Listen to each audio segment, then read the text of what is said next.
નમસ્કાર મિત્રો, સ્વાગત છે તમારું આપ સૌની સિયારી ચેનલ ગુજરાતી સાહિત્ય વેદ નિકુંજ યુટ્યુબ ચેનલમાં. હું નિકુંજ પરમાર આપ સૌનું તહે દિલ સ્વાગત કરું છું.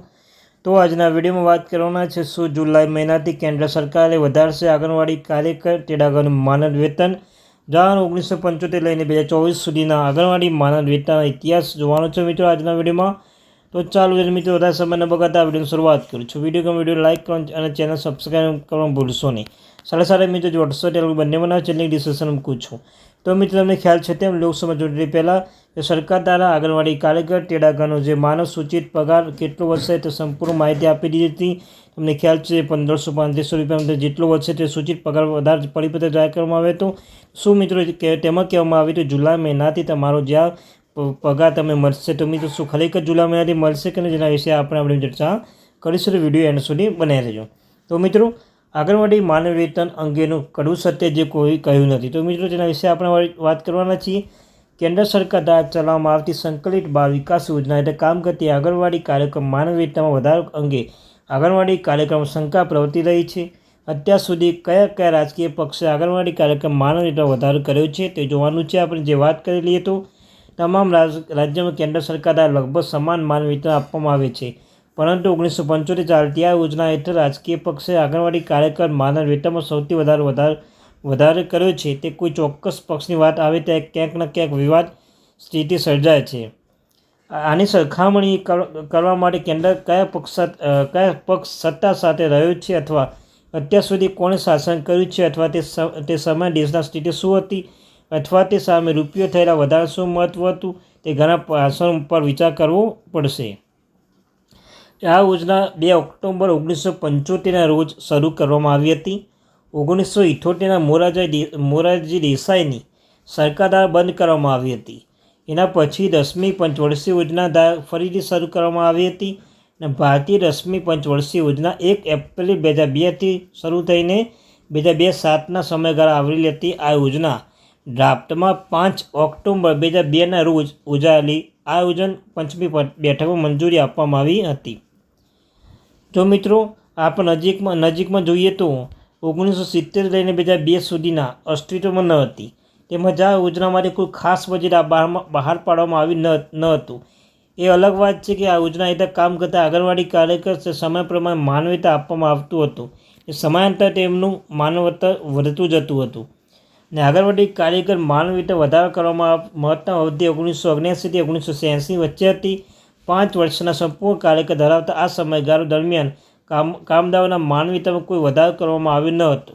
અને આ યોજના શરૂ કરનાર તાત્કાલિક વડાપ્રધાન ઇન્દિરા ગાંધી હતા, જેમને તેમના માનદમાં કોઈ વધારો કર્યો ન હતો. અને મિત્રો જો આપણે 1975 લઈને 2024નો સમયગાળાની વાત કરીએ તો અત્યાર સુધી કેન્દ્રમાં 3 મુખ્ય રાજકીય પક્ષો સત્તા કરે છે, જેમાં કોંગ્રેસ, જનતા દળ અને ભાજપ પાર્ટી સમાવેશ થાય છે.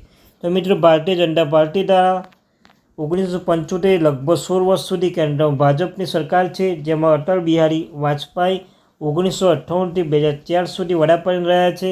વર્ષ 2002માં તાત્કાલિક વડાપ્રધાન અટલ બિહારી વાજપેયીએ આંગણવાડી કાર્યકર માનદ વેતન 500 રૂપિયાનો વધારો કર્યો છે.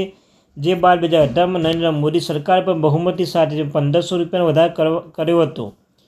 જનતા દળ પાર્ટી ઘણી વખત સત્તામાં આવી હતી, પરંતુ ક્યારેય સ્થિર સરકાર આપી ન હતી.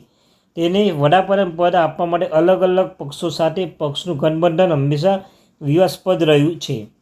જનતા દળ કેન્દ્રમાં 1 વર્ષના સમયગાળા માટે દેશમાં શાસન કર્યું, જેમ વીપીસી 1989 લઈને 1990માં.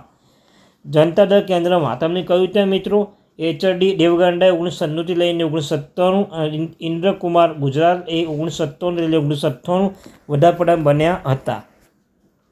સાથે મિત્રો બીજી મહત્વની વાત એ છે કે જ્યારે 1990થી લઈને 1951 વચ્ચે સમાજવાદી પાર્ટી, જનતા પાર્ટી ચંદ્રશેખર વડાપ્રધાન બન્યા હતા. આ સરકાર 1 વર્ષ પણ ટકી ન હતી. જ્યારે 1977 લઈને 1979 વચ્ચે જનતા પાર્ટી મોરારજી દેસાઈ 2 વર્ષ માટે વડાપ્રધાન બન્યા હતા. 2 ઓક્ટોબર 1955 રોજ બાળ વિકાસ યોજનાની શરૂઆત આ કોંગ્રેસ પાર્ટી યોગદાન છે. તાત્કાલિક વડાપ્રધાન ઇન્દિરા ગાંધી દ્વારા યોજના ચલાવવામાં આવ્યા બાદ જનતા દળ દ્વારા 1978માં આ યોજના બંધ કરી દેવામાં આવી હતી. જનતા દળ સરકારે પતન પછી 1980માં ઇન્દિરા ગાંધીએ જે આ યોજના છે કોંગ્રેસ પાર્ટી કેન્દ્ર ઇન્દિરા ગાંધીએ જો આપણે જોઈએ તો 1975 શરૂ કરી હતી. આ યોજના પછી કોંગ્રેસ પાર્ટી કેન્દ્રમાં ઇન્દિરા ગાંધી, રાજીવ ગાંધી, નરસિમ્હા રાવ અને 2 વખત મનમોહન સિંહના નેતૃત્વમાં 25 વર્ષ સુધી બહુમતી સરકાર ધરાવતી, જેમાં એક વખત ઇન્દિરા ગાંધી, એક વખત રાજીવ ગાંધી, નરસિમ્હા રાવે એક વખત તેને અને સિંહના નેતૃત્વમાં મનમોહન સિંહ 2 વખત ₹2375 માનદ વેતન વધારો કરવામાં આવ્યો હતો. જે કેન્દ્રમાં બહુમતી સરકારના અભાવ અને સરકારની અસ્થિરતા પણ આંગણવાડી માનદ વેતનમાં વધારો ન થવાના પાછળ મુખ્ય કારણ બન્યું છે. તો મિત્રો જોઈ શકો છો, માનદ વેતન વધારાનું વર્ષ, પછી વડાપ્રધાન, પછી પાર્ટી, માનદ વેતન વધારો અને ચોખ્ખો વધારો. 1975 મિત્રો ઇન્દિરા ગાંધીમાં સરકાર, પછી કોંગ્રેસ સરકાર તે 150 વધારો કર્યો હતો શરૂઆતમાં જ. જ્યારે મિત્રો 1980માં રાજીવ ગાંધી સરકાર, કોંગ્રેસે બીજો 275 મિત્રો ₹100 વધારે શરૂઆત કરવામાં આવી હતી. જ્યારે 1992માં પીવી નરસિંહ રાવને 1946 વધારો કર્યો, 125+ તો મિત્રો આ સંપૂર્ણ વિગત તમે જોઈ શકો છો. તો મિત્રો હવે લાગી રહી છે કે આજે સૂચિત પગાર વધારો જે કરવામાં આવ્યો હતો લોકસભા ચૂંટણી પહેલાં, તો મિત્રો હવે આ મહિના અંત સુધી ચોક્કસ જુલાઈ મહિનાથી મિત્રો 100% એવું લાગી રહ્યું છે. જો જુલાઈ મહિનાથી માનવ વેતન વધારો થશે. તો મિત્રો આ હતી update. Thank you very much watching my video. જય હિન્દ, જય ભારત.